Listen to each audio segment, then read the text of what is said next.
هنا صوت المنتدى.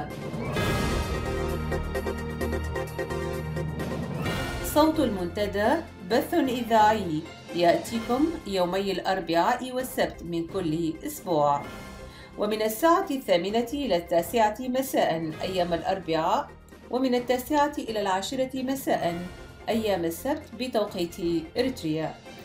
صوت المنتدى على الموجة القصيرة 15245 كيلو هرتز أو 19 متر باند، وعلى مدى 24 ساعة على القمر الصناعي النايلسات على 8 درجات غرباً، وعلى تردد 11678 بالاستقطاب الرأسي. صوت المنتدى إعلام مستقل وحوار وطني بناء. صوت المنتدى.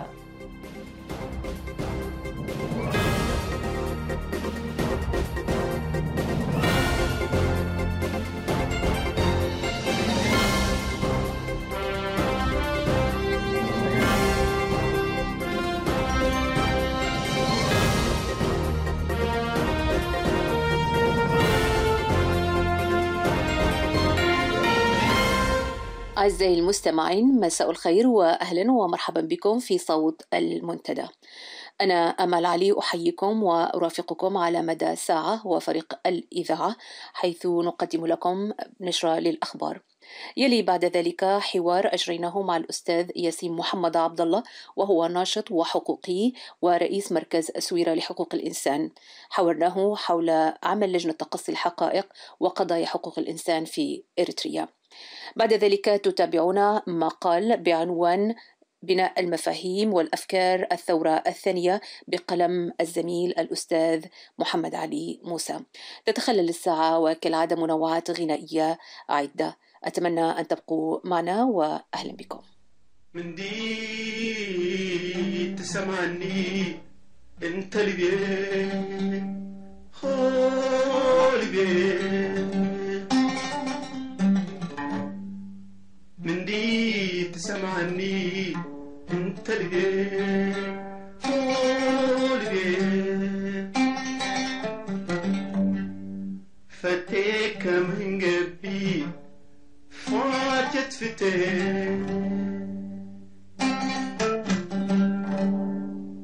فتيت لي تفتك لي طيبين، وقارك لي تودي يا ريتي دي قولي بيه قولي بيه.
صوت المنتدى.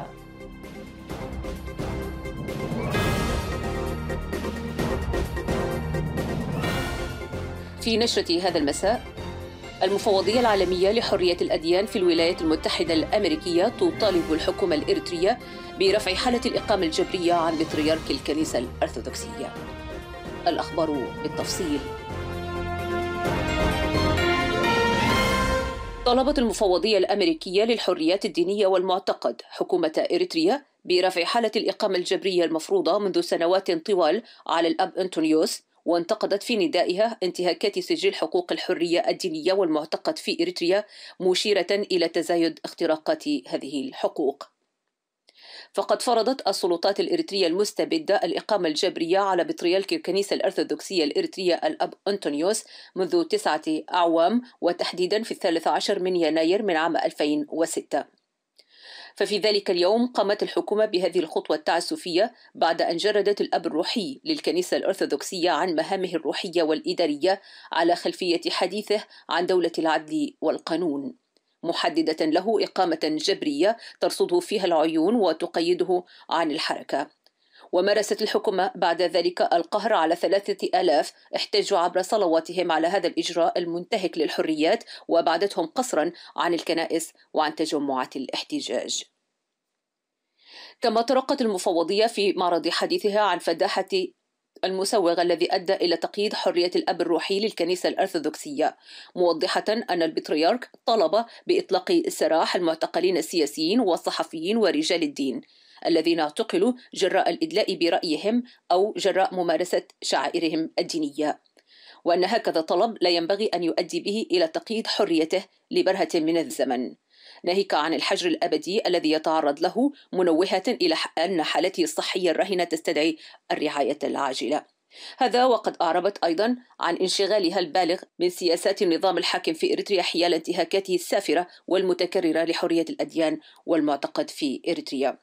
جدير بالذكر أن المادة 18 من الإعلان العالمي لحقوق الإنسان تقول: لكل شخص الحق في حرية التفكير والضمير والدين، ويشمل هذا الحق حرية التعبير عن ديانته سواء بالتعلم أو الممارسة أو إقامة الشعائر ومراعاتها سواء كان ذلك منفردا أو في جماعة.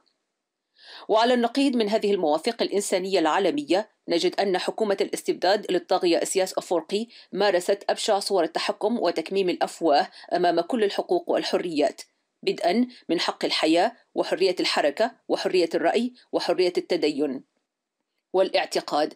ففي هذا الصدد اقتادت كل من أدلى برأيه شفاهة أو كتابيا ضد مصادراتها للحريات إلى معتقلات الموت البطيء، كما اختطفت العديد من مشايخ الدين الإسلامي من معاهدهم ومساجدهم ومنازلهم ظلما وقهرا لعقود وعقود، ومثلهم العديد من رجالات المذاهب المسيحية كافة والجهوفا والكاثوليك والأرثوذكس.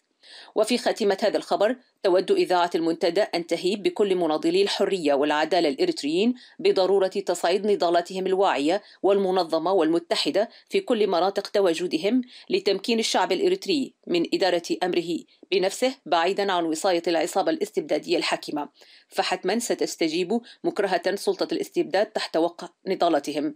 فمواثيق حقوق الإنسان لا قيمة لها إلا إذا عرفها الإنسان، وإلا إذا فهمها الناس، وإلا إذا طالب بها الشعب. نهاية النشرة.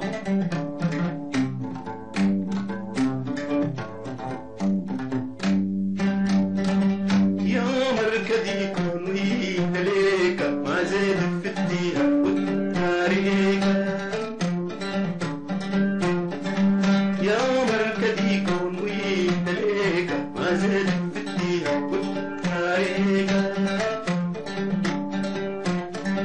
الغول سحاقة روحك فيك وجوها وأسمح ويمسيك، الود كل شغبة وسريك ومان تجر ويريك بدليك، تجي انت اللي بيبدليك ويا مركو هذا فيك بدليك، تجي انت اللي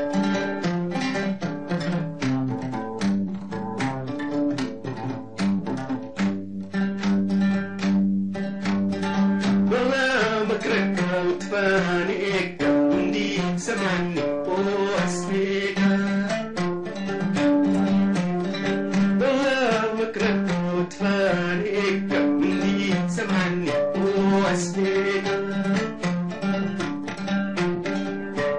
شامت كرب من لرقيك وما مستناتا قتاليك ومن أكليك أنا قويك سحابي تسرك اللي إيديك بدليك أحدك انت اللي بدليك يا مركوان إيديك بدليك أحدك انت اللي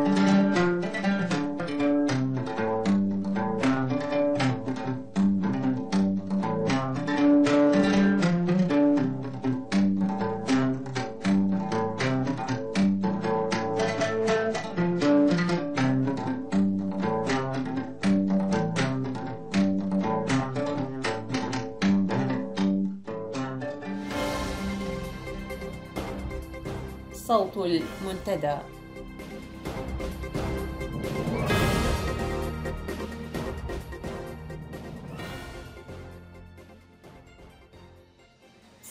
أعزائي المستمعين، نلتقي الآن مع الأستاذ ياسين محمد عبد الله، وهو ناشط حقوقي في مجال حقوق الإنسان وسياسي ومدير مركز سويرة لحقوق الإنسان، ونتحدث معه عن مسائل حقوق الإنسان في إريتريا وعن لجنة تقصي الحقائق وعملها في كشف انتهاكات حقوق الإنسان في إريتريا. أهلا بك أستاذ ياسين، وأشكر لك شكرا جزيلا قبول دعوة صوت المنتدى والحضور معنا في هذا المنبر. أهلا وسهلا، الشكر لك أستاذة أمال على إتاحة هذه الفرصة لي حديث لمستمعي إذاعتكم الكريمة. يا أهلا بك أستاذ ياسين. هناك عمل مكثف للجنة تقصي الحقائق في شأن انتهاكات حقوق الإنسان في إريتريا، والتي بدأت نشاطاتها في العمل على جمع الشهادات الذين لهم علاقة مباشرة بحالات تجسد وتوثق لانتهاكات حقوق الإنسان في إريتريا. ومركز سويرة هو أحد المنظمات الناشطة في التسهيل لهذه العمليات مع منظمات حقوقية وإنسانية أخرى. هل ممكن أن تعطينا فكرة عامة عن ماذا يحدث الآن في هذا المجال؟ نعم، شكل مجلس حقوق الإنسان في يونيو الماضي لجنة تقصي حقائق كلفها بتقصي الحقائق حول وضع حقوق الإنسان في إريتريا، وتحديدا ما ورد من انتهاكات جسيمة واتهمت الحكومة الإريترية بارتكابها منذ استقلال البلاد سنة 93. نعم. وجاءت هذه الانتهاكات والاتهامات في تقريري المقررة الخاصة. وقد عين رئيس مجلس حقوق الإنسان في سبتمبر الماضي لجنة من 3 أشخاص، وبدأت اللجنة عملها في نوفمبر، حيث التقت بدبلوماسيين في جنيف، من ضمنهم وفد من الحكومة الإريترية أو ممثل الحكومة الإريترية في جنيف، كما التقت باللاجئين الإريتريين في جنيف وفي روما. ومن المتوقع أن تبدأ هذه اللجنة غدا عملها في بريطانيا، حيث ستلتقي بإريتريين في مدن بريطانية مختلفة، أما هم ضحايا مباشرين لهذه الانتهاكات أو شهود عليها. نعم. أستاذ ياسين، كما نعلم جميعا ومن لم يتابع معنا سنضعه في الصورة أن هذه اللجنة تشكلت كما قلت نتيجة لضغوط ونتيجة لنشاطات من كثير من الناشطين حقوقيين طالبوا أو عكسوا حتى في الانتهاكات التي تحدث لحقوق الإنسان في إريتريا، وبثقت عن هذه اللجنة المهمة.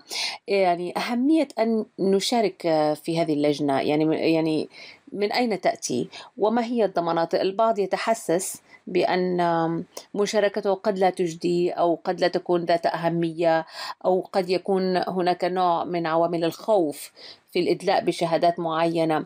هل لنا أن نشرح أكثر للإنسان الإريتري في أي مكان كان كيف يمكن أن يساهم في دعم هذا المشروع الذي هو مهم من أجل توثيق لانتهاكات حقوق الإنسان في إريتريا؟ أولا، فيما يتعلق بأهمية عمل هذه اللجنة، عمل هذه اللجنة مهم جدا لوضع حقوق الإنسان في إريتريا.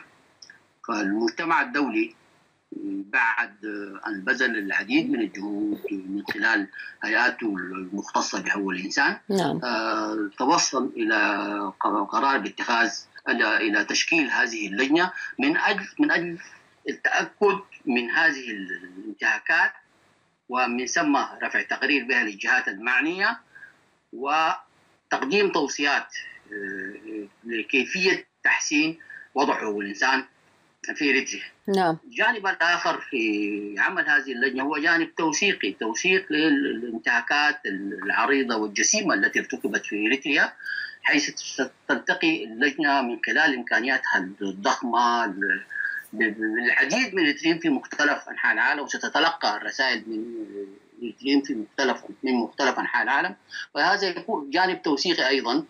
ثم هذا العمل سيشكل ضغط كبير على الحكومة الإريترية، نعم، قد يدفعها للاستجابة ولو جزئيا لمطالب المجتمع الدولي في تحسين وضع الإنسان في إريتريا. الجانب الآخر مسألة الخوف من عمل هذه اللجنة. نعم. هذه اللجنة كما أعلنت هي ستحتفظ بأي معلومات سرية إذا طلب منها الشخص الذي يكتب إليها أو الذي يقابلها أنه لا يريد أن تكون تفاصيله أو معلومات عنه أو لا يريد أن تتاح لآخرين. نعم. نعم. اللجنة ملتزمة بالاحتفاظ بهذه المعلومات سرية تماما، بالتالي لا خوف من أن تكشف هويات الناس الذين يلتقوا باللجنة والذين يكتبون إليها إذا هم طلبوا من اللجنة أن تحتفظ بهذه المسائل بشكل سري. نعم. نعم. في هذه النقطة بالتحديد أستاذ ياسين، دعنا نركز أكثر على هذه النقطة لحساسية الموقف هنا. يعني هناك الكثيرون من يريدون أن يساهموا، ولكن كما يعني نعرف يعني يخافون على الخصوصية، وأنت قلت أن اللجنة ستحتفظ بالخصوصية.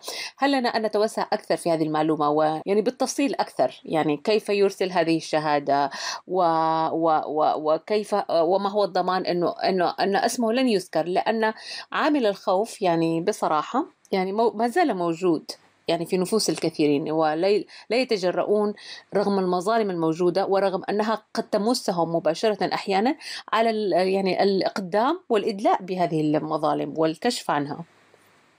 هذه اللجنة مشكلة من قبل أعلى هيئة معنية بحقوق الإنسان في العالم. نعم.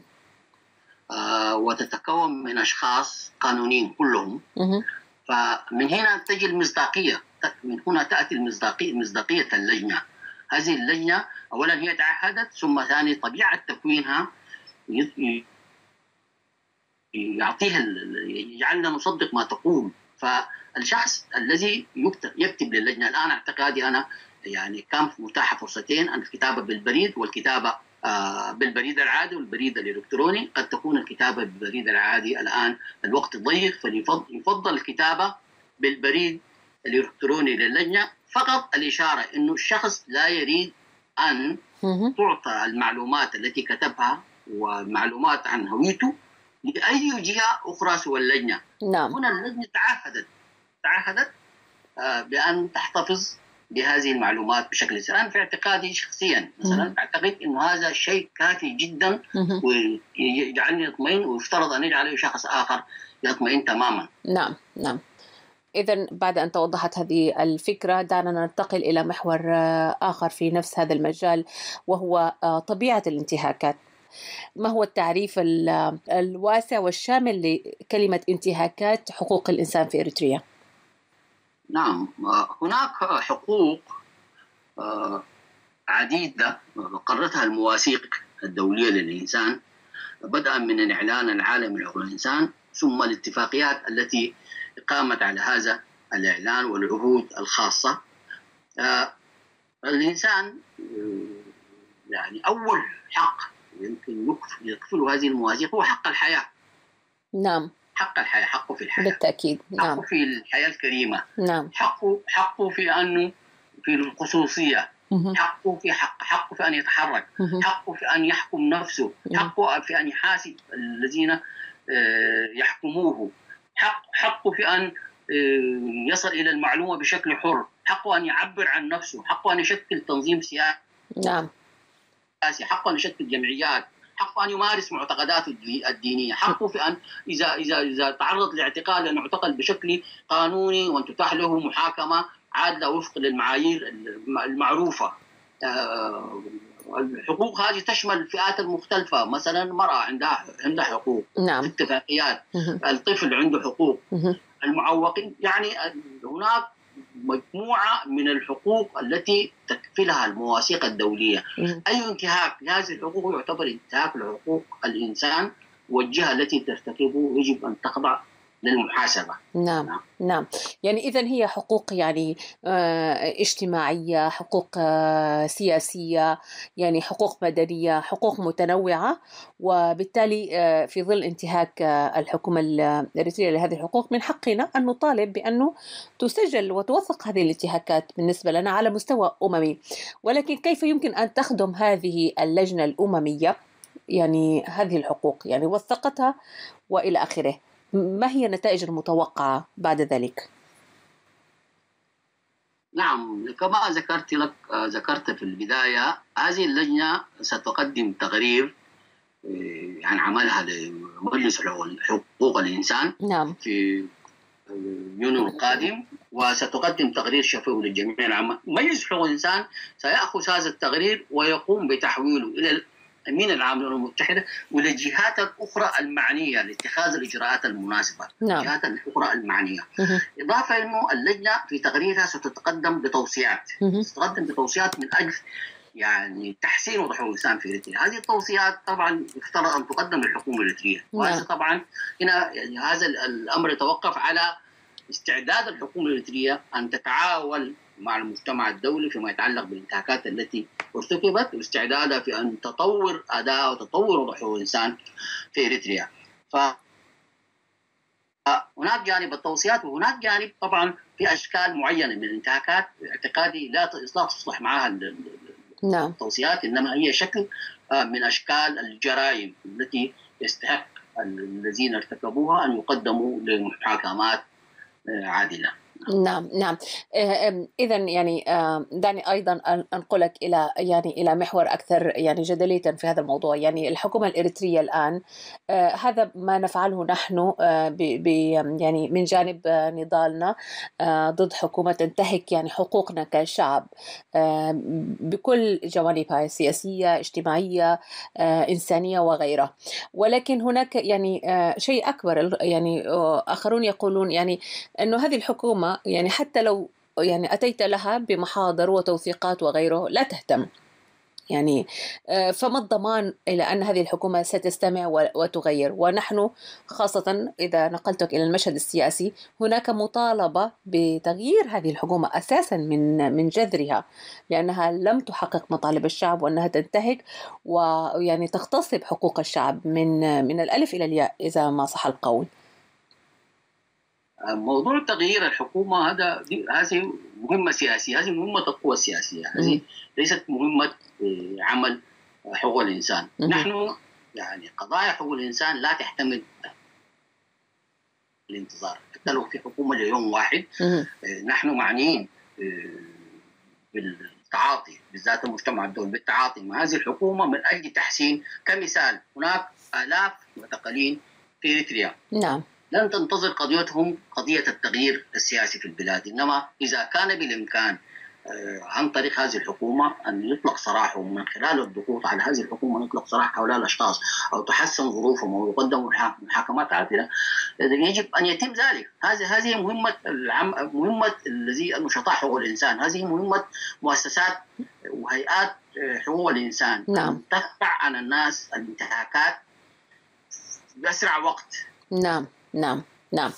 إذن يعني هذه نقطة مهمة جدا، ويعني نريد أن نرفع مستوى الوعي فيها بأن مسائل حقوق الإنسان يعني هي مسائل آنية ويعني طارئة، ويجب أن تعامل بشكل يعني مختلف عن تعاملنا مع القضايا السياسية، بغض النظر عن الموقف السياسي من الحكومة ومن أي جهة أخرى تنتهك هذه الحقوق. نعم، هناك مؤشرات قبل هذا اطلق مجموعة من الأشخاص قبل فترة. هناك أحاديث عن استعداد الحكومة للالتزام بالفترة القانونية للخدمة الوطنية. نعم. ثم الآن أخيرا إطلاق سراح 6 من الصحفيين. كل هذه المسائل قد تكون انعكاس للضغوط على النظام، قد تكون بعض التنازلات من النظام. نستطيع أن أجزم بأنها كذلك، لكن قد نربطها لأنه لم يحدث في الماضي أن سمعنا بإطلاق سراح مجموعات من الأشخاص أو كلام أو حديث عن أن النظام سيغير سياساته في موضوع الخدمة الوطنية أو غيره. فقد يكون هذا مؤشر، ومهما كان يعني هو طبعا شيء بسيط جدا قياسا نعم بالمظالم الضخمة بالعدد المعتقلين الكبير، لكنه قد يكون مؤشر على استجابة أو على قوة الضغوط التي يمارسها المجتمع الدولي على النظام الإريتري. نعم نعم. وهنا يعني أستاذ ياسين محمد عبد الله، وأنت يعني ناشط حقوقي وسياسي وكنت في إريتريا ومارست العمل القضائي بشكل مختلف، يعني كيف يمكن أن يمارس المواطن الإريتري حقوقه أو رفع مستوى وعيه بحقوقه من خلال يعني منظمات حقوقية الآن أو لاحقاً، يعني في إريتريا التي نطمح أن تكون أكثر ديمقراطية وأكثر احتراما لحقوق الإنسان؟ نعم طبعا هذه الفرصة متاحة للإريتريين الذين يعيشون في الخارج، غير متاحة تماما للإريتريين الذين يعيشون داخل إريتريا، الشعب الإريتري داخل إريتريا، لأنه طبعا الإريتريين في الداخل محرومين من ممارسة أي شكل من أشكال أي حقوق من حقوق الممارسين، محرومين من ممارستها. لكن الإريتريين في الخارج طبعا يعني عندهم فرصة أن يعني ينالوا من ثقافة حقوق الإنسان، عندهم فرصة في أنه يمارسوا كثير من الحقوق، يستفيدوا من تجارب البلدان التي يعيشون فيها، وتشكل التجربة الحالية تجربة التعامل مع لجنة تقصي الحقائق وحقوق الإنسان في إريتريا فرصة غير عادية لرفع الوعي بوضع الإنسان في إريتريا بالنسبة للإريتريين الذين سيشاركون في عمل هذه اللجنة أو الذين يتعاطون بشكل آخر أو يتابعون العمل بتاعها. فالتعامل مع الآليات الدولية بشكل فرصة غير عادية بيرفع وعي الناس بأوضاع حقوق الإنسان وبإمكانية يعني فرصهم في أن يلجوا للمنظمات الإقليمية والدولية لشرح الانتهاكات التي يتعرضوا لها، إضافة كما قلت يعني التثقيف الذاتي، محاولة تنظيم دورات من قبل المؤسسات ومنظمات حقوق الإنسان للناس حول الآليات وحول المواثيق الدولية، مسألة مهمة جدا في رفع وعي الإريتريين بموضوع حقوق الإنسان وبقيمه ومواثيق حقوق الإنسان. نعم نعم. هناك أيضا يعني نموذج مثلا من ما سمعته أنا شخصيا، يعني شخص تعرض للسجن مثلا في إريتريا في أثناء أدائه للخدمة الوطنية وغيره، لكن الحظ أسعفه واستطاع أن يغادر البلد وأن يكون في دولة أوروبية تضمن له حقوقه وغيره. عندما طولب بأن يقدم شهادته قال يعني خلاص، يعني أنا سجنت وخلاص، يعني من سيرد لي حقي؟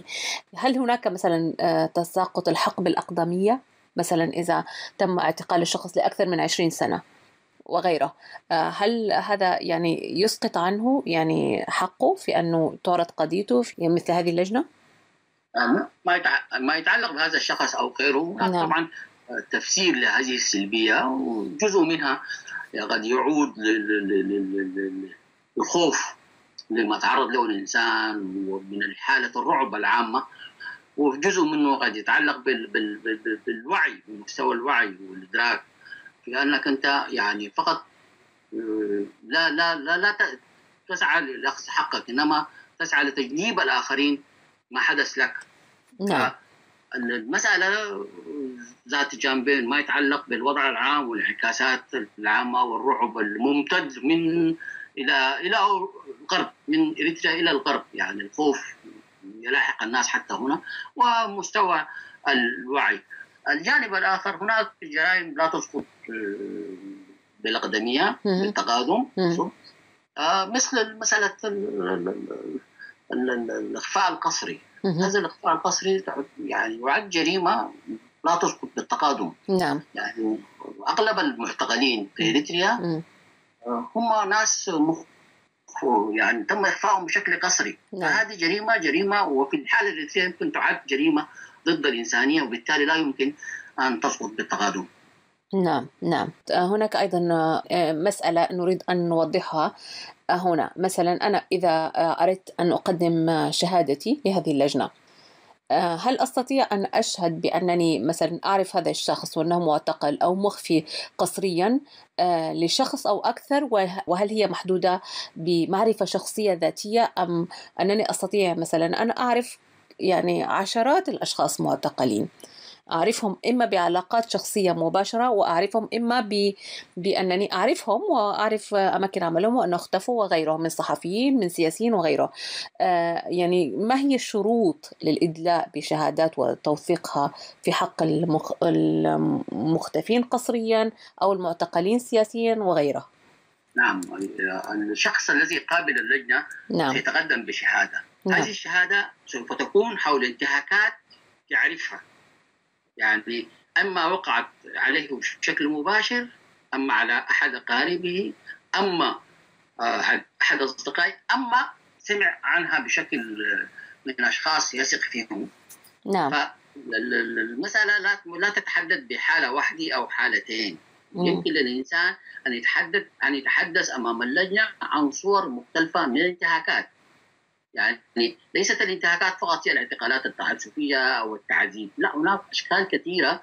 يعني منع الإنسان مثلا من حقه في التعبير، منعه من الحركة، منعه من وضع قيود عليه لممارسة معتقده الديني، كل هذه انتهاكات. فالإنسان عندما يلتقي باللجنة سيقدم شهادة حول ما يعرف حول الانتهاكات في إريتريا. نعم. ما يعرف حول، لأن اللجنة معنية بجمع المعلومات وتوثيقها حول كل الانتهاكات من عام 93. بالتالي الشخص غير محصور في شكل معين من الانتهاكات ولا في حد معين، ولا بالضرورة أن يكون هو نفسه اللي شاف الانتهاكات، إنما هو يعني مثلا هو عمل في مجال معين، شاف انتهاكات في هذا المجال أو لاحظ انتهاكات. نعم. نعم. نعم. أنا أمام اللجنة. نعم. هل لنا أن نذكر سريعا في ختام هذا اللقاء بطبيعة الانتهاكات بشكل أكثر تفصيلية، نعددها مثلا ما هي؟ هي طبعا كثيرة، لا أستطيع أن نعددها، لكن مثلا قتل خارج القانون. نعم. مثلا إحنا نعرف من الحكومة الإريترية مارست القتل خارج القانون. نعم. هذا الاعتقال التعسفي. نعم. الإخفاء القسري. نعم. التعذيب. القيود المفروضة على الحريات الدينية، القيود المفروضة على الحريات الصحفية، القيود المفروضة على الحريات السياسية، كل هذه أشكال من أشكال كل هذه انتهاكات. لكن كما ذكرت لك، أي شيء يتعارض مع القانون الدولي لحقوق الإنسان يعد انتهاك لحقوق الإنسان، يمكن يعني تقدم للجنة بشهادة حوله. فهي سلسلة واسعة من الانتهاكات، قد يكون يمكن أهمها موضوع القتل خارج القانون، الاعتقال التعسفي، الإخفاء القسري، التعذيب، والقيود المفروضة على الحريات العامة في البلد. نعم. إذن في نهاية هذا اللقاء أستاذ ياسين، ما هو تقييمك لهذه التجربة وأنتم في مركز سويرة أحد يعني العناصر أو المنظمات المشاركة في تسهيل عمل لجنة حقوق الإنسان في إريتريا؟ كيف تقيم هذه التجربة عموما حتى الآن؟ حتى الآن طبعا أنا قد يكون من المبكر الحكم على التجربة. نعم. لكن أنا أتوقع أن تكون هناك استجابة واسعة. نعم. لعمل هذه اللجنة، وأن يكون هناك تعاون كبير من الإريتريين بالذات الموجودين خارج إريتريا للتقدم بشهاداتهم كتابة. نعم. من خلال اللقاء المباشر، من خلال السكايب مع لجنة تقصي الحقائق، وسيظهر ذلك طبعا في المستقبل من خلال التقارير التي ستقدم بهذه اللجنة في يونيو القادم إن شاء الله. إن شاء الله. أشكرك شكرا جزيلا أستاذ ياسين محمد عبد الله، الحقوقي والناشط في مجال حقوق الإنسان ومدير مركز سويرة لحقوق الإنسان، وأشكر لك جزيلا هذه الإضافة المهمة في الكشف عن طبيعة وعمل لجنة تقصي الحقائق في انتهاكات حقوق الإنسان في إريتريا. شكرا لك. شكرا أستاذة أمال، وشكرا إذاعة المنتدى، شكرا جزيلا. يا هلا. يا هلا، شكرا لك.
صوت المنتدى. الثورة الثقافية الثانية، بناء الأفكار والمفاهيم، الجزء الثالث. إذا كان النظام الدكتاتوري ينسج من حين لآخر ملهاة عبر إطلاق الوعود المضخمة عن التنمية بغية تقبل الشعب لحاضره الأليم، نجد تلك الوعود تطلق رغم تدمير النظام لأسس التنمية المتمثلة في حرية الإنسان والديمقراطية وحرمان المعرفة الأساسية وإشاعة مهرجانات الإلهاء وإشغال الشعب بمعاناته اليومية وبقرارات متجددة واختلاق عدو خارجي حقيقي كان أم متوهم، وكذلك التذرع بالمؤقتة عند تطبيق تدابير قاسية واستخدام الخطاب العاطفي لتعطيل التحليل العقلاني وغيرها من صور الملهى. نجد بمحاذاة هذه الملهى التي تصنعها عصابة الطغيان في بلادنا ملهى أخرى على الجانب الآخر تربك البوصلة وتخلط الأولويات، ويتباهى عندها العدو والصديق.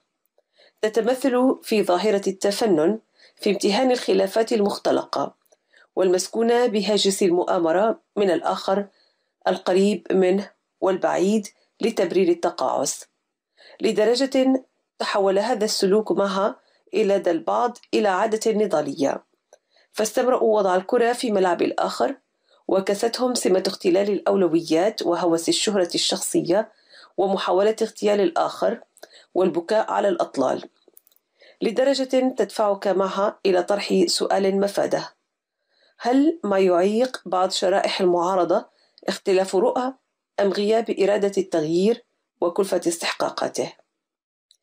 كما يمكننا أن نردف السؤال القائل: هل إصرار بعض زعامات الفصائل في البقاء في الرئاسة هكذا وفقط هو السبب الرئيسي لعدم توحد جهود المعارضة؟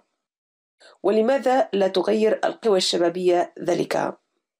أم هذا أسير بثقافة ذاك؟ أم هي مشكلتنا مع العمل الجماعي وكيف تحل؟ أم المسألة أعمق من هذه الأسئلة التي أثيرت، وأن المسألة ذات جذور في الثقافة الفكرية والسياسية التي تسود أوساطنا؟ أما النظام الاستبدادي في بلادنا فقد تعرى تماما، ما تبقى هو معالجة عوراتنا وعوارنا السياسي والفكري، فالعصابة الحاكمة في البلاد تعتمد بدرجة كبيرة في بقائها على الملهاة التي تصنعها بعض قوى المقاومة. وعلى صعيد ذات صلة تتفشى عناوين للمناكفة، ربما ليدلل البعض من خلالها على وجود التنظيمات ولإيجاد مبرر للتباين. تتجدد هذه المناكفة مع كل منعطف ومبادرة جادة للتقدم، فلا هي تعمل ولا تسمح لبعض قطاعات المجتمع من التفاعل مع المسارات المتحركة. فمثل القول: عدم التطابق الكلي في توصيف ماهية النظام الحاكم في إريتريا. نعم، التوصيف الدقيق غاية في الأهمية، ولكن هذا لا يعني جعل ذلك عقبة كأداة تقف أمام تنسيق جهود المعارضة الإريترية، خاصة وأنها متفقة في توصيف جوهر النظام في إريتريا. بعدها فليضف كل فصيل السمة الأكثر إيلاما له كالطائفية أو الإقليمية وغيرها، ولا يلزم الآخرين أن يقول ما يقول. إن التوصيف الديكتاتوري والاستبدادي في تقديري شامل، لأن ذلك توصيف لذروة الظلم. لا تتوقف فعاليتك ولا تنتقص حقوقك جراء التوصيف بالديكتاتوري. حضورك الفاعل دوما هو الضمان والفيصل. هكذا عناوين غدت ملهاء ومشاجب للهرب عن التحدي الحقيقي، ألا وهو عدم القدرة على مواجهة القصور الذاتي، وعدم القدرة على العمل المنظم واستحقاقاته من تضحيات. فمكمن العلة هو عدم القدرة على معالجة العيوب وليس القصور في توصيف النظام الحاكم. فضلا عن ذلك وجود عناوين مثل من نوع هذا العالم أم ذلك. نلقن على أثر هذه المناكفة بمحاضرات عن العالم في كونه ليست قطعة قماش فحسب، بل ذات رمزية ودلالة وما إلى ذلك من الأحاديث التي لا تصمد أمام أي حوار منطقي. وكذلك هل التغيير بالسلاح أم النضال السلمي، من إثيوبيا أو من غيرها، من الداخل أم من الخارج، رغم أن العملية مرهونة بمعطيات ذاتية وموضوعية وتكتيكية وفن الممكن، والراغب في التغيير بالسلاح منذ متى يستشير الآخر. لماذا لا يفعل هذا بدلا من حصر جهوده في مقارعة الآراء الأخرى؟ من منع صاحب الرأي القائل تغيير النظام من جذوره لينكفئ ويكتفي بالشحن العاطفي الممعن في نظرية المؤامرة والمسكون بالتشكيك، متجاهلا دور المشاركة ونسبتها واستمراريتها وما تخلقه من واقع، فيستبدل بذلك النضال ضد الاستبداد إلى مبارزة في هذه الجزئية من الملهى التي اختلقها اختلاقا، وكأن هناك من لا يرغب في اقتلاع النظام من جذوره، ونعني هنا بالتغيير الجذري أي استبدال الدكتاتورية بالديمقراطية الحقة ودولة المواطنة. وأيضا معالجة المظالم التي ارتكبت في ظل هذا النظام، فممارسة البعض لخطاب ممرحل وحاذق لا تعني أنه لا يرغب في التغيير الجذري ولا يتجاهل تداعيات الشوفونية القومية والصورة المشوهة للوطن والتي خلقتها عصابة النظام وتأثر البعض بذلك. أما المراد إخافة الجميع هناك بالاجتثاث أم الخوف على كيان تنظيمي ينتظر سقوط النظام ليحل محله؟ وهل كل ذلك لمصلحة المعارضة؟ وهل طبيعة هكذا أنظمة يتبقى لها شيء إذا أزيل رأسها؟ ألا يكفي طرح البديل الديمقراطي؟ ومن ثم إذا توفر للبعض جهد إضافي ليكمل المشوار لاحقا بدلا من إيقافه الآن، فنصبح غير قادرين على تغيير لا رأسي ولا ذيل هذا النظام. أم أن الأمر كله لا يعدو عن كونه ممارسة عادة اختلاق الخلافات؟ أما مسألة نحتاج لضمانات للمشاركة، حسب فهمي لا توجد ضمانات في كل العمليات السياسية وعبر التاريخ كآلية اتفاق غير النصوص. أما بالأساس الضمانات السياسية لا تبنى على هكذا ضمانات، بل دوما هي انعكاس للواقع القائم وشروطه. بهكذا أساليب سيتجاوز البعض للبعض، كما يظهر المشهد السياسي الحالي للمعارضة، لندخل لاحقا ومن جديد في دوامة سرقوها، فتجريب المجرب يعجل بالندامة. في المجمل لا تجد في هذه الملهى حديثا عن مقترحات لبرنامج عمل ولا لاستراتيجية وخطة وهدف وتوقيت للتنفيذ وفريق للتنفيذ وتقييم العمل.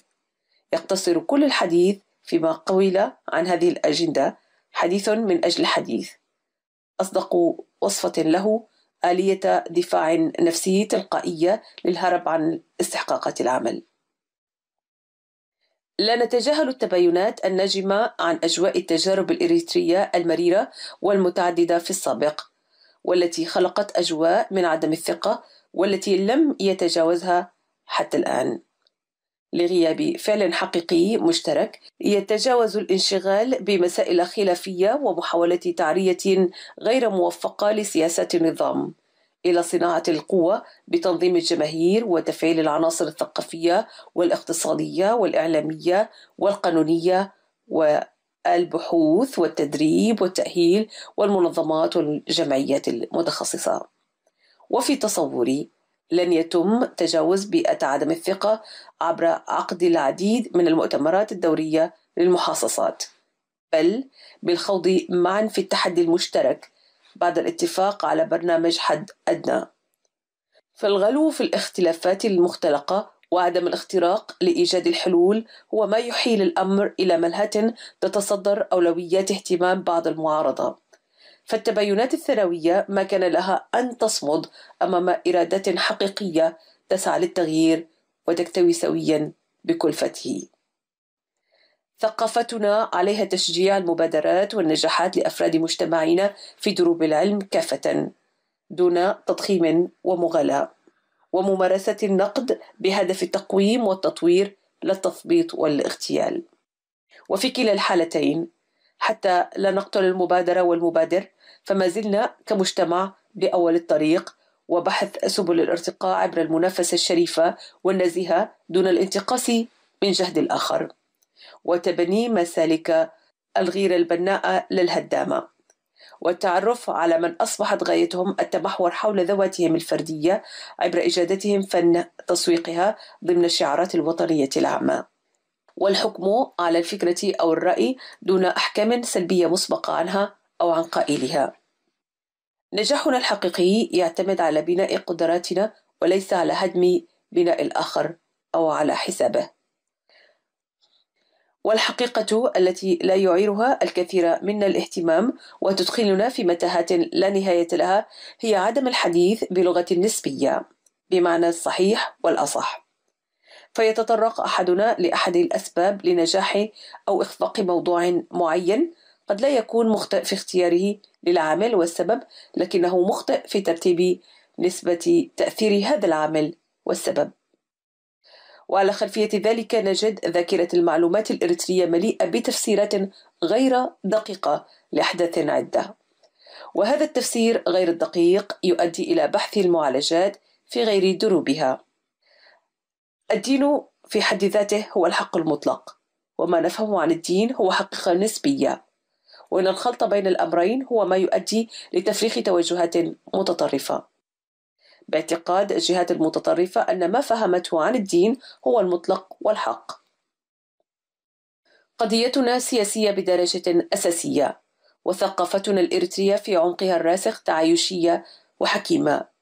لا ينبغي أن نسمح لسياسات العصابة الحاكمة في إريتريا أن تحرفها بدفعها للبعض كي يصبح صدى لها، فيجاهر بالوعيد والعداء مستنفرا الآخر القريب والبعيد، ويمارس الشحن الطائفي والهوياتي وينخرط في الحمى الإقليمية التي تعم المنطقة. كما ينبغي أن نتعلم كيف نسوق أنفسنا، خاصة وأننا أصحاب قضية عادلة في مطالبتنا بدولة المواطنة والقانون. علينا بأنسنة الأهداف والمطالب الموضوعية، عندها سنهزم خطط الاستبداد وسننتصر للإنسان الإريتري. التأكيد على أهمية الثقة المطلقة بالانتصار والتوقف كليا عن إشباع المعارضة باللائمة، بل العمل على تقويمها في ميدان الحضور والعمل وإخراجها من التكلس فكرا وقيادة، وإذا تعذر ذلك تجاوزها بإيجاد البديل عوضا عن تكرار ذات الأحكام المحبطة مطلع كل فجر ولسنوات طويلة، داعمين بذلك الحرب النفسية لآلة النظام.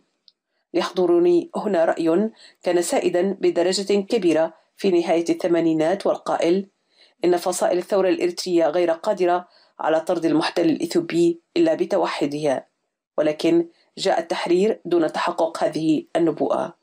اليوم أيضا نقول أن التغيير لا يستجدي ولا ينتظر أحد، فالمستقبل لمن يعمل له الآن. والثورة الثقافية الثانية ببناء الأفكار والمفاهيم بدأت عجلاتها تسير بانتظام. بقلم محمد علي موسى.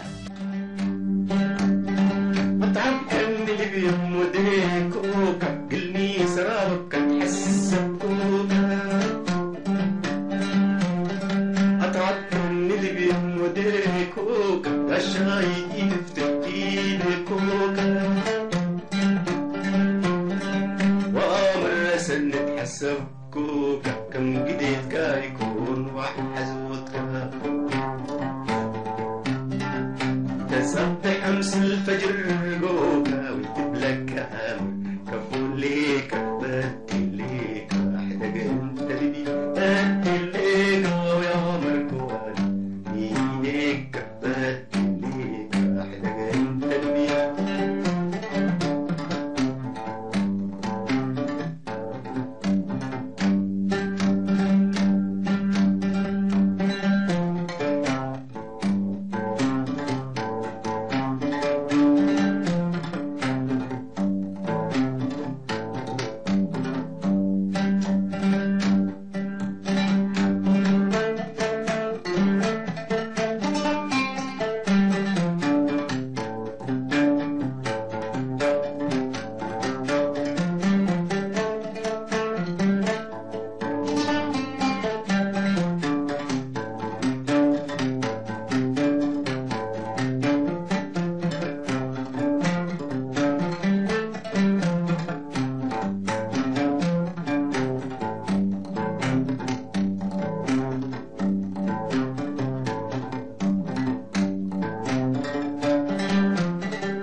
صوت المنتدى.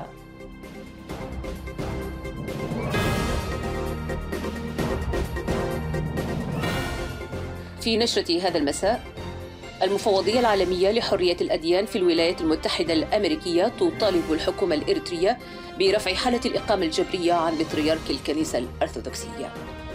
الأخبار بالتفصيل.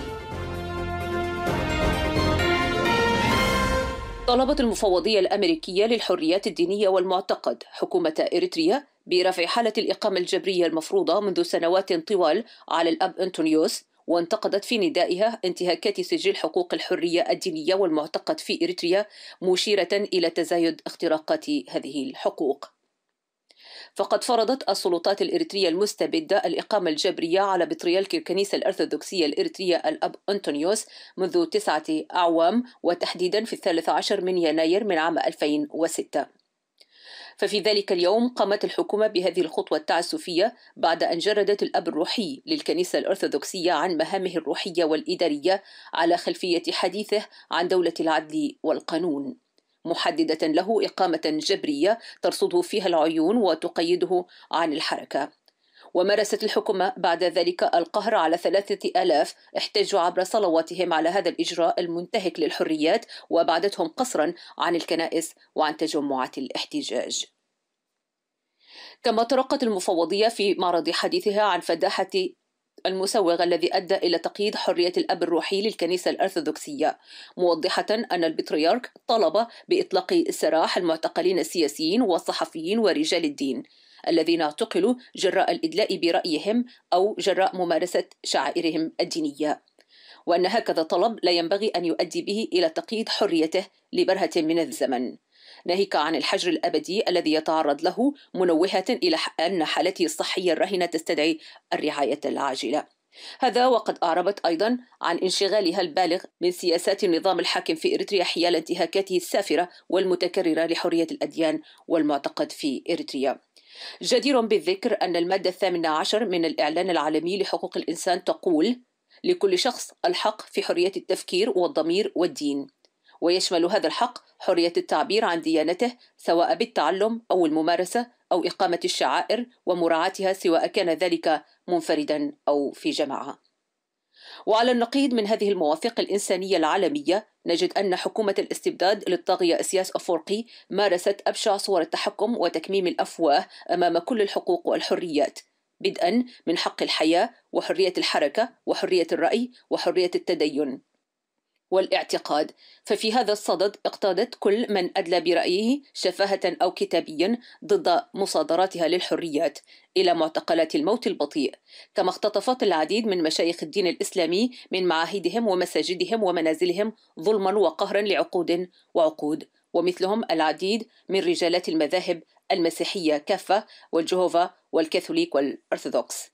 وفي خاتمة هذا الخبر تود إذاعة المنتدى أن تهيب بكل مناضلي الحرية والعدالة الإريتريين بضرورة تصعيد نضالاتهم الواعية والمنظمة والمتحدة في كل مناطق تواجدهم لتمكين الشعب الإريتري من إدارة أمره بنفسه بعيدا عن وصاية العصابة الاستبدادية الحاكمة، فحتما ستستجيب مكرهة سلطة الاستبداد تحت وقع نضالتهم.